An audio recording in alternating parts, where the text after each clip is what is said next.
أعوذ بالله من الشيطان الرجيم بسم الله الرحمن الرحيم.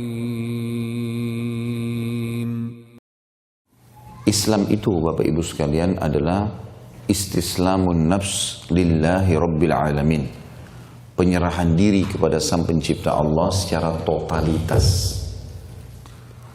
Predikat Islam bukan predikat yang baru, dan agama yang Allah turunkan dari langit hanya satu, hanya Islam.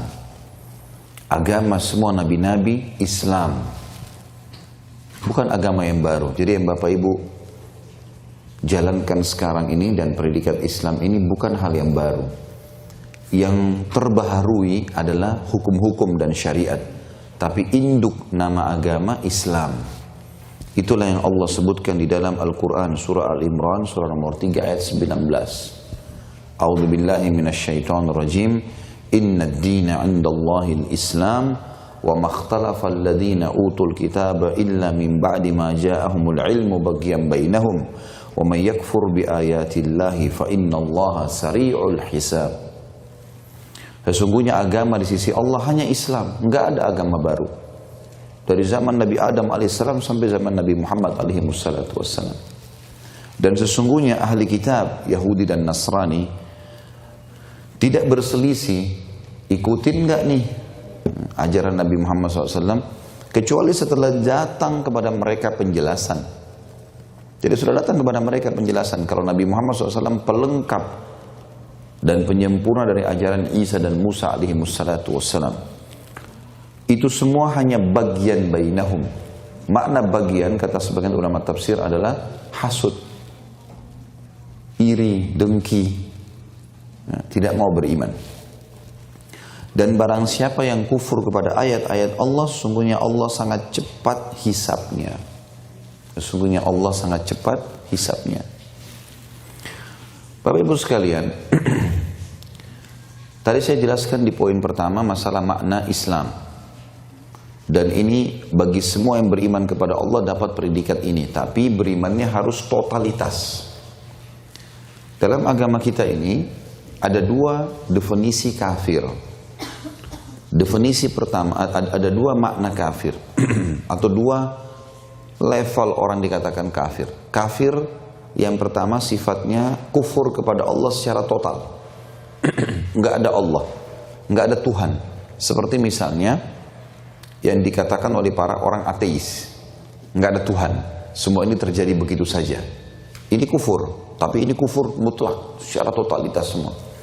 Ada kufur yang kedua, kufur karena mengkafiri sebagian, ya, substansial apa yang telah Allah perintahkan untuk diimani. Seperti contoh, kalau kita tanyakan kepada teman-teman kita Nasrani sekarang, bagaimana menurut kalian tentang Yahudi? Maka mereka akan katakan Yahudi kafir. Kok bisa? Kan Yahudi itu agama profetis juga, beriman kepada Allah juga, dan ada nabinya Nabi Musa.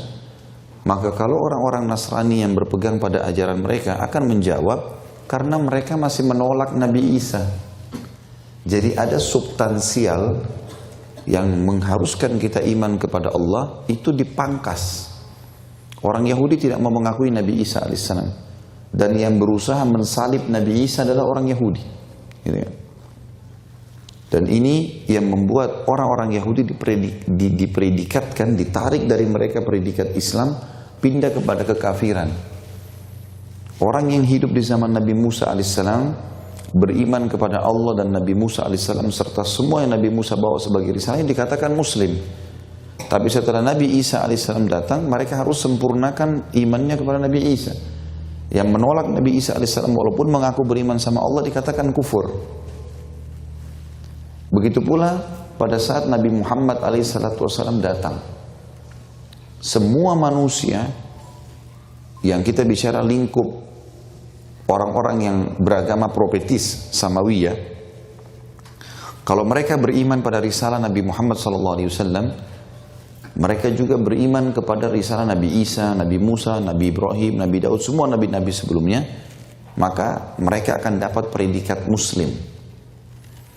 Dan kenapa orang Islam sekarang mengatakan Nasrani juga kafir?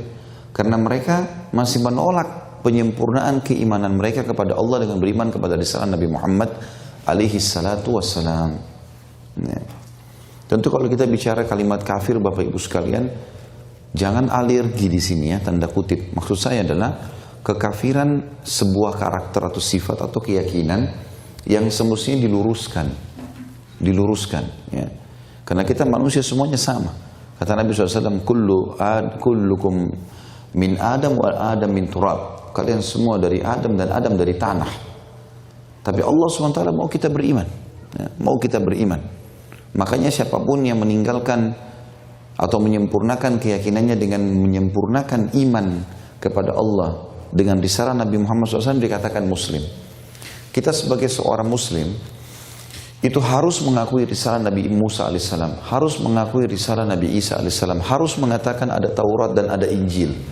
Kalau ada seseorang di antara kita yang mengatakan tidak ada nama Nabi namanya Musa, atau tidak ada Nabi namanya Isa, atau enggak ada kitab Taurat atau tidak ada kitab Injil pernah turun dari langit, maka dikatakan dia kafir.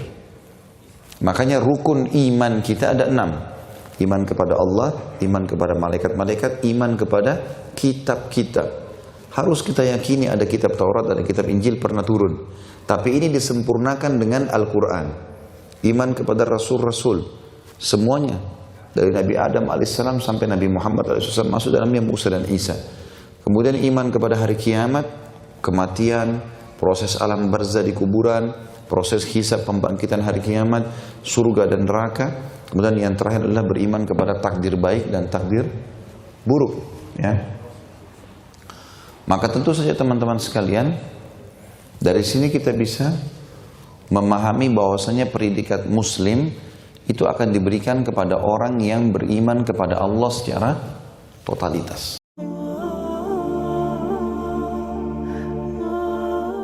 Ada istri-istri yang tahu diri dia. Dia tidak ingin membebani orang tuanya yang sudah melahirkan dia. Dia tidak ingin orang tuanya juga sedih dengan kesedihan dia. Cukup sudah ibunya merawat dia. Cukup sudah orang tuanya lelah mencarikan suami buat dia. Cukup sudah. Maka tuh